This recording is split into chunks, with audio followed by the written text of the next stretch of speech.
Hi, I'm the Cosplay Cleric. I go to conventions and events across the west coast of the United States just to fix costumes, cosplay, garbs, fursuits, etc. Today I'm going to be going over my 3 fast and loose rules for cosplay construction so that you don't have to come find me at a convention and need a quick fix. The first rule that I have is know your glues. The second is finish your seams. And the third is ABT. Always be testing. So the first rule, know your glues, generally refers to which glues you're using for what project, what item, right? Sometimes with some glues, they'll work really, really well on, say, bonding EVA foam to EVA foam, but won't work very well for bonding EVA foam to fabric. So knowing which fabric you're using, what material you're using, and what glue you're using can change how your cosplay is going to turn out. There are a few glues that I use as multi-purpose glues, such as Fabri-Tac or E6000. These two are glues that I use pretty regularly when building my own cosplays. However, they might not work for you or for the cosplay that you're working with. So let's go over a list of glues that you can use in cosplay. The first glue is hot glue. I'm gonna go out on a limb, release this to the public. I don't like hot glue. I just don't. Hot glue to me is a bad first date that ghosts on you about 5 minutes in. Hot glue is great for a quick fix or when you're running out of time, but unfortunately, when it comes down to it, hot glue doesn't have a very good bond. And if it's a hotter day, which most conventions can run pretty hot, you're gonna end up with sadness, pain, and hot glue all over your cosplays, your garb, your fursuits, etc. Other glues that are super popular in cosplay are going to be Barge contact cement, which is used generally for EVA foam or foam applications and works really, really well. The second is going to be super glue, which you don't want to use on EVA foam, craft foam, or styrofoam. Any kind of foam, it will end up melting the foam itself. The last is Eileen's tacky glue. I see this used a lot in wigs, but generally something that I learned from the wig doctor is if you want to glue your wigs together, a better option is going to be a glue called Pattex. Pattex is a bit more difficult to find, but you can find it on Amazon, and I've listed the link down below. Your #1 glue resource for any glues that you didn't hear me talk about here today is going to be thistothat.com. Thistothat.com is a website that was basically built in 2006 and hasn't been updated since 2014, and it shows.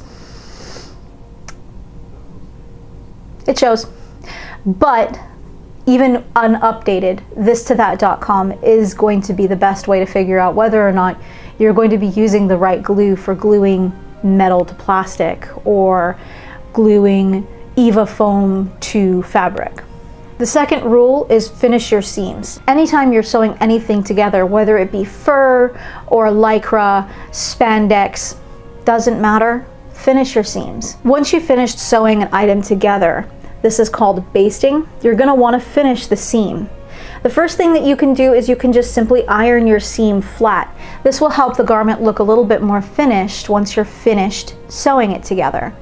The second way is by serging. Serging is by using a machine called a serger. They're generally about $300, a little bit more expensive, but what they do is they sew the seams together and lock it in place with 4 different threads, just so that if anything comes apart or if there's any strain on the fabric, it's not going to mess with the seams themselves.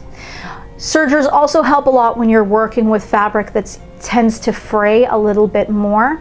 Sergers are really, really good at making sure that those fibers aren't going to come unwound from each other. If you don't have a serger, it's okay. On most modern machines, there's something called an overlock stitch or a zigzag stitch. Zigzag stitches are a bit more basic, but if you go over your seam with a zigzag stitch, after you've sewn it together with either a straight stitch or whatever kind of stitch you want to use. It will help keep the sewn garment together without worrying about whether or not it's going to come apart on you. If you don't want to go over your seams again, you can use Fabri-Tac like I mentioned earlier, or you can use heat and bond tape. Heat and bond tape is a fusible interfacing that you can use to make sure that all of your sewn garments finish nicely. Because heat and bond doesn't require any sewing, it just requires an iron, it's really quick and easy to use, great for hems, but also great for finishing your seams. Lastly, hot glue. Please, please, please, I am begging you, don't use hot glue on anything you plan to wash. I have a story from when I was working at a haunted house. The costume department wanted to make something that looked like it was melting wax figures a la Madame Tussauds. Unfortunately, they used hot glue for the melting wax.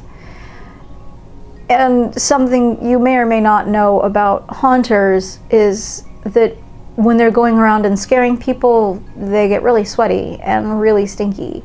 And those costumes only get washed about once a week. So opening weekend was fine, but the next week they found out that no, running hot glue through the washing machine is not a good idea. They ended up with hot glue over 70% of the costumes for the entire haunt, and had to quickly come together with, I want to say, 300 costumes before the weekend. So learn from their mistake. Don't put any hot glue on anything that you plan to wash or put through the dryer. The last tip that I have is ABT. Always be testing. If you're an avid cosplayer, you know this already, but generally it's great advice. Always, always test your costumes or cosplays as you're making them. Make sure that they fit. Make sure that you can move around comfortably in them. Make sure that if you're making a glove, you can flex your hand or hold your phone, because these are things that you're going to be doing on the convention floor while you're in cosplay. Make sure that you can move around comfortably. Make sure that you can sit and stand without the cosplay starting to come apart. Make sure that you can go to the bathroom in your cosplay. Make sure that you can sit or stand comfortably, and time how long you can stand in the cosplay so that you can know how long you can stay in it without hurting yourself. Aim to finish your cosplays about a week before the convention so that you can get a good testing session of at least an hour in before the con to make sure that everything is working the way it should be. The last thing that I want to talk about is keeping a kit. There are 6 items that I usually recommend keeping in a cosplay repair kit that will get you through the vast majority of the problems that you'll find on the convention floor. This kit can include any number of items that you think might work the best for your costume or your cosplay, but my 6 recommendations are going to be: number 1 is bobby pins, number 2 is safety pins, number 3 is a glue of some kind, whatever works the best for you, be it super glue, be it hot glue, be it Fabri-Tac, whatever works the best for you to keep in your kit. Number 4 is going to be sewing needle and thread. Number 5 is going to be skin-safe tape of some kind, and number 6 is going to be Band-Aids. If that kit can't fix what's going wrong with your cosplay, most conventions nowadays will have a cosplay repair room or a cosplay repair person walking around. Some cons will have just one cosplay repair person who's independent of the convention itself. Some cons will also have a giant cosplay repair room. So make sure to look through your convention guide to see whether or not they have those. And if they don't, the best way to get in contact with one of the cosplay repair people, like me, is usually through Instagram or Facebook. Alright, so that's Cosplay Construction 101. I hope you enjoyed. If you have any questions or comments or concerns, I'd love to hear about them in the comment section down below. If you want to find me at a convention or event that I'm attending, you can follow the link behind me, linktree/Cosplay Cleric. It's also down below. And if you want to help me out on Patreon, my Patreon is patreon.com/Cosplay Cleric. Thanks so much for watching. I hope to see you all next time, and you have a great rest of your day.